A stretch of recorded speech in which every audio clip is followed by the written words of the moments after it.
am I afraid of? She added all kinds of nuances that she didn't teach me earlier. This was why I was here. Because there I was trying to figure out, should my eyebrows go like this? And then should my eyes follow? Should the gesture be like this? Or this? Or what kind of text should I be creating in my head? And I had forgotten the whole point of it, which was to feel what it was that the text was doing. This dance that had descended from the Devadasis 100, 200 years earlier, but had been forgotten in all of our repertoires, well, at least mine.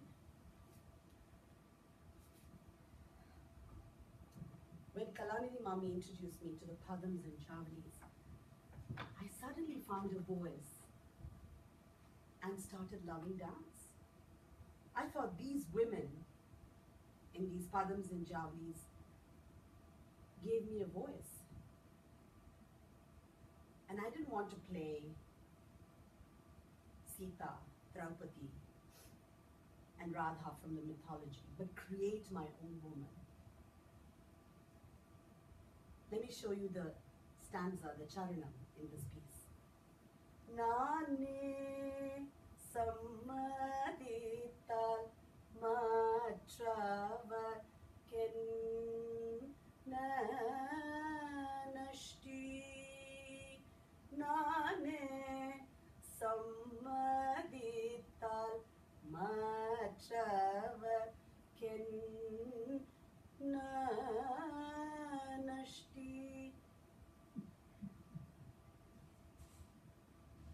That's what my Vadyar may have asked me to do, or even Balama might have done. But you know, Kalanidhi Mami, my guru, would throw a fit if we did anything like that. Why? Do you know why?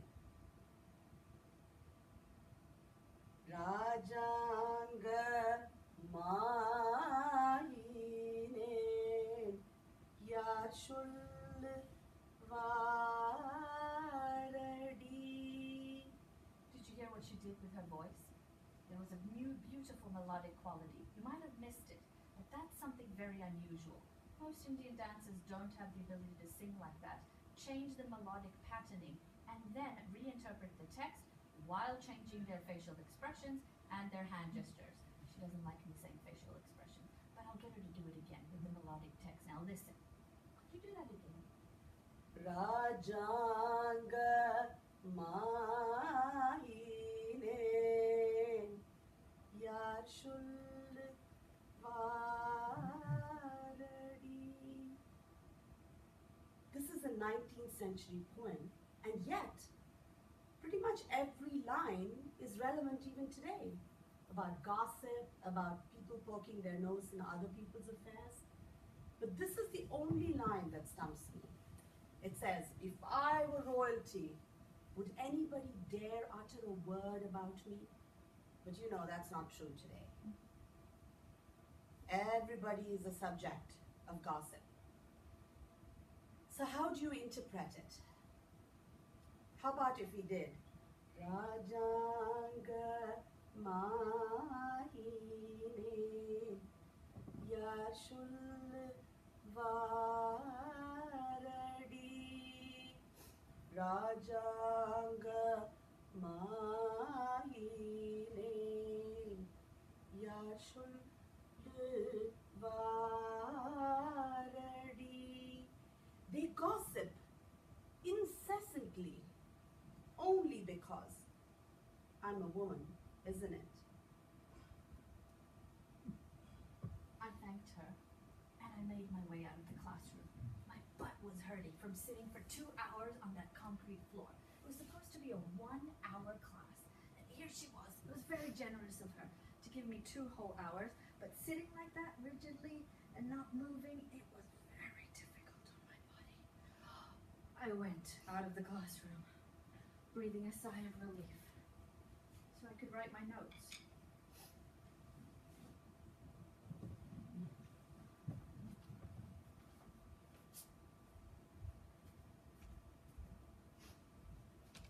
All my life, from the time I was young, either my grandmother, Babushka, or my mother-in-law, or my mother were dealing with Vadyar.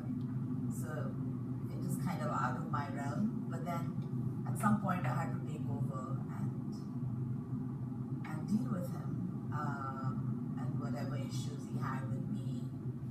vice versa. When you're trying to break away. and Not establish break away, yourself. but have the freedom to also do my thing, and not necessarily do everything only under his guidance, And I think it was important, and I'm glad that I had people who were not emotionally involved with it to guide me and advise me, so that even if I broke away, so to speak, it would be gracious and it would be cordial, and that it would be open. It would be an open relationship without having necessarily to turn our backs to each other and say we're never going to talk to each other again.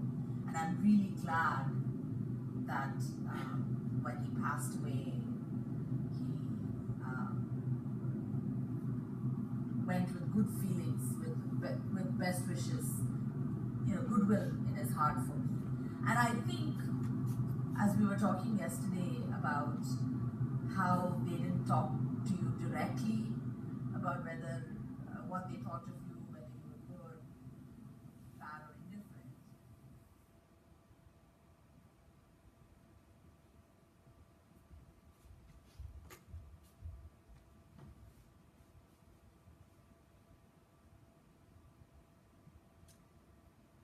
Namaskaram and welcome to this evening's performance of Dancing Haldi Kumkum by Priya Srinivasan, my friend, and myself. This journey began 20 years ago in 1995 in Los Angeles, and through the 2 decades we have been in conversation, exploring, experimenting, and performing various aspects of this journey. Priya has been constantly urging me to recall my history, my own history, the history of the dance form that I perform, and share the stories of my relationship with my gurus, with my students, and my own evolution as a teacher and a dancer and a choreographer. So thank you so much for being here, and I hope you enjoy it.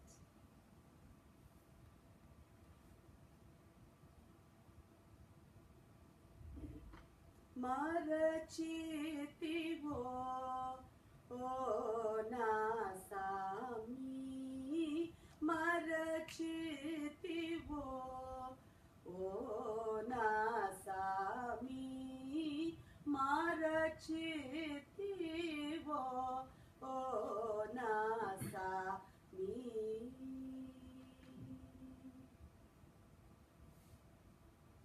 Have we forgotten Rukmini Devi, the mother of modern Bharatanatyam? How could you have forgotten me?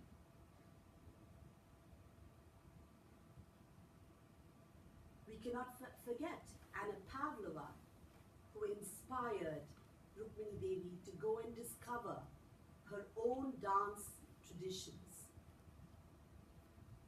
Surely you remember how we met.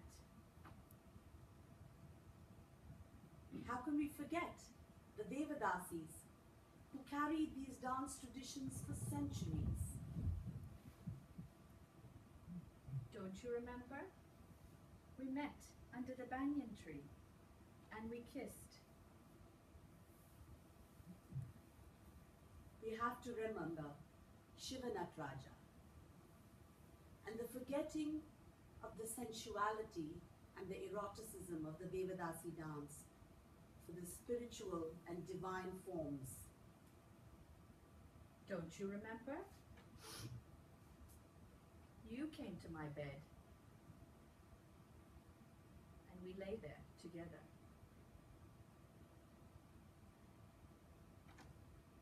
I'm sure you remember Ruth St. Denis, the mother of American modern dance, who was inspired by the Indian dancers and dance she saw in early 20th century.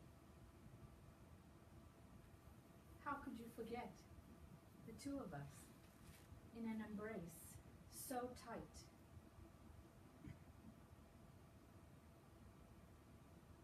must remember the Nachwalis that brought dance from the Indian soil to the American shores.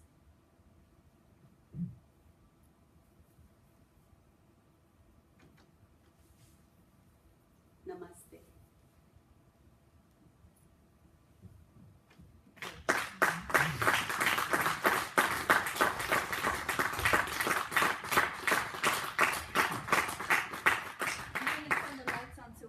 A little bit better. Just to give you a little bit of background, we have been working from a book that I wrote based on my relationship with Ramya when I came to California to think about the art form that I had been learning in Australia for much of my life, to see what meanings it was producing for Indian girls and women outside of the Indian context. And it was when I met her that I started thinking about all the other kinds of stories that were being forgotten while we're doing these dances about the gods and the goddesses that are supposedly 3,000 years old. And as I continued my research, what I uncovered was a fascinating history of American modern dance in which Indian dancers had actually come to the US in the 19th century and influenced the great mothers of American modern dance, including Ruth St. Denis, Martha Graham, and many others. And that back in India, Anna Pavlova had influenced Rukmini Devi, so-called mother of an Indian classical dance, and that there were these connections going back a long time. Once I figured this out, Ramya and I had also been working together for a great deal of time. I was learning these padams from her, and also going back and forth to India. So my book actually began reflecting what was the past and what was also happening in the present. Why was she in the US teaching these dance forms to young Indian girls, and what were the meanings behind it? And our relationship is now 20 years old this August. So we've been working for 3 years trying to think about how to make the book accessible in performance form, once again, using the aspects of Indian classical dance, but using postmodern choreography to do it. We've been working together with Susan Rose, my colleague and our friend who lives in the US, but unfortunately was ill and couldn't be with us today. She's quite a well-renowned choreographer, and she's been working with us to see how we can make these stories more accessible. So it was really wonderful that Leo from the Corso invited us here to do a 2-week residency to continue building on these short performances that we created, to see what we would come up with. And so we're very pleased to be able to share it with you today. And we would love to answer any questions or comments or thoughts, and what you thought about it, and if you've seen Indian dance before, what was different or similar to what you had expected. Now I know you were going to go to a physical theater performance, and this was not that. So given that you had to change your time today to see something else, we're very happy that you could join us. And this is just a work in progress. Yes. We're in the process of... In case they didn't tell you that already 10 times, we're still working out the details of how to move this forward. When did you start? Well, this piece, Except for the 40 years. yes. Well, Here, This in the Corso. Corso was just a week. Monday, last Monday. Oh. Did you invite somebody who is already in this field in Holland? No. This was our project that we've been working on, and because I live in Holland now, and I come and do performances and lectures here at the Corso, so I was invited to bring her and also my other colleague from California, Susan Rose, here to do that. But I am familiar with the Indian dancers and the scene here, and in fact, hopefully at the 5 o'clock event, which is when we were supposed to be doing this, we have several Suriname Indian dance teachers who are coming to attend and would like to see what we're working on, and some of the postmodern choreographers who work in Indian dance, Kalpana Raghuraman, who many of you whose work you might have seen, some of her dancers will be here as well. So we are having these kinds of conversations. Are they invited as well? Oh, you can come again. You'll see the show one more time in a different iteration.